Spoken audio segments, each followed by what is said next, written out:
মুহাম্মাদুন রাসূলুল্লাহ মুহাম্মাদুন রাসূলুল্লাহ। ওয়ালাইকুম আসসালাম ওয়া রাহমাতুল্লাহি ওয়া বারাকাতুহু। মালয়েশিয়া থেকে সম্মানিত ভাই রুহুল আমিন জিজ্ঞাসা করেছেন যে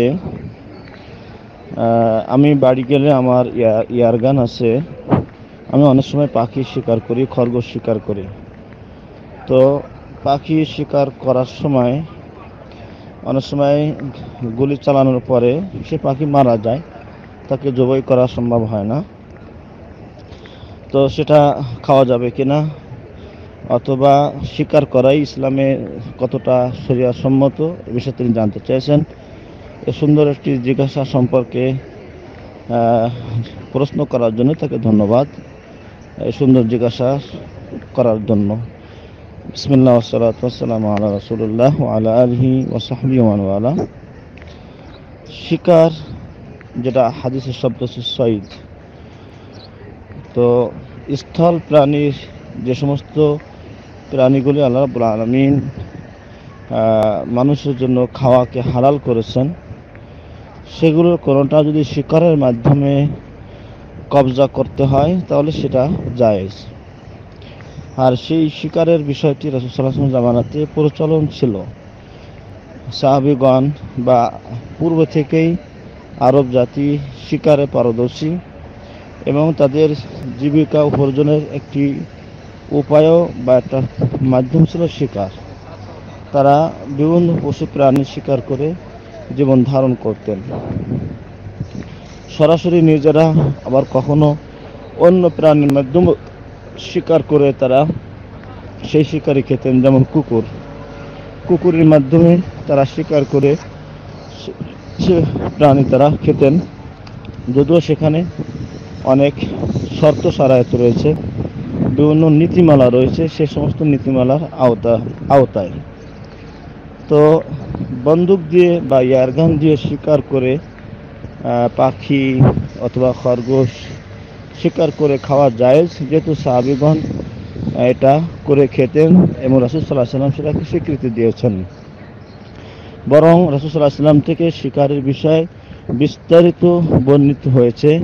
শিকারীর বিভিন্ন দিক এবং খাত, শিকারের বিভিন্ন দিক এবং খাত হাদিসে আলোচিত হয়েছে। অতএব এটা শরীয়তসম্মত একটি বিষয়। তো তার মধ্যে একটি পয়েন্ট হলো যে শিকার করতে গিয়ে যদি শিকার করা পশুটি মারা যায়, পাখিটি মারা যায়, খরগোশটি মারা যায়, সেটা খাওয়া যাবে কিনা? সেটা খাওয়া যাবে শর্ত সাপেক্ষে।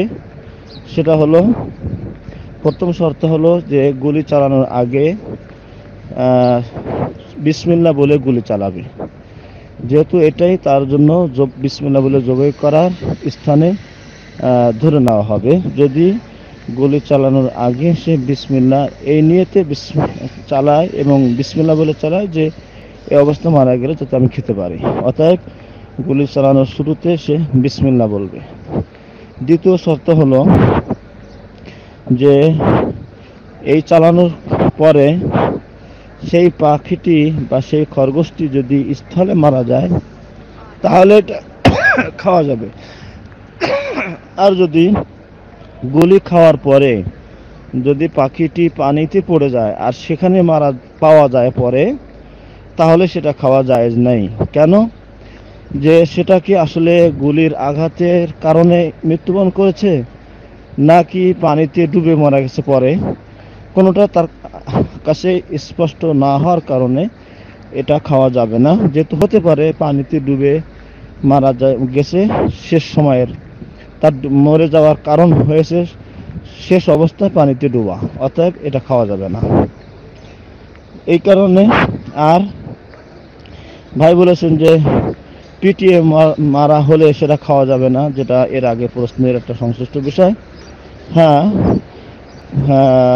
কোনো পশুকে, যে পশু খাওয়া যায়, সেটাকে বেঁধে রেখে তাকে চ্যাপ্টা চওড়া কোনো জিনিস দিয়ে তাকে মেরে খাওয়া যাবে না, যদিও সেটা গলায় হয়। কি জন্যে?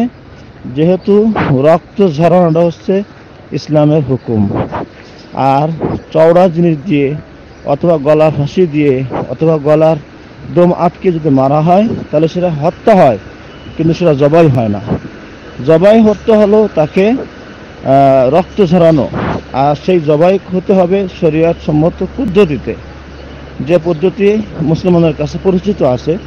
বিসমিল্লাহ আল্লাহু আকবার বলবে এবং চাকুটাকে ধার দিবে, যেটা রাসূল সাল্লাল্লাহু আলাইহি ওয়াসাল্লাম বলছেন ফালিউরিহ যাবিহাতাহু, যে তোমাদের মাঝে কেউ যখন কোনো পশুকে জবাই করে সে যেন চাকুকে ভালো করে ধার দেয়, ছুরিকে ভালো করে ধার দেয়, যাতে করে পশুটা কষ্ট না পায়, বরং সহজেই তার মানে জবাই হয়ে যায়। অতএব এটাও একটি শর্ত যে রক্ত ঝরতে হবে শরীয়ত সম্মত জবাইয়ের পদ্ধতির মাধ্যমে, অথবা যখন গুলি চালানো হয় এয়ারগান অথবা বন্দুক ধরেই তখন বিসমিল্লাহ বলবে, আর সাধারণত গুলির মাধ্যমে সেখানে রক্ত ঝরে, যেহেতু গুলিটা চলে যায় এবং সেখানে রক্ত বেরিয়ে আসে। এই কারণে গুলি করা এয়ারগান বা বন্দুক দিয়ে গুলি করা পশু মারা গেলেও খাওয়া যায়, যেহেতু সেখানে ওই রক্ত ঝরেছে গুলির মাধ্যমে, কিন্তু পিটিয়ে বা দম বন্ধ করে মরে গেলে সেটা খাওয়া যাবে না, যেহেতু এটা জবাই করার ইসলামী শরীয়তের পদ্ধতি নয় এবং সেখানে রক্ত বের হয় না। আল্লাহু আ'লাম। আসসালামু আলাইকুম ওয়া রাহমাতুল্লাহি ওয়া বারাকাতুহু।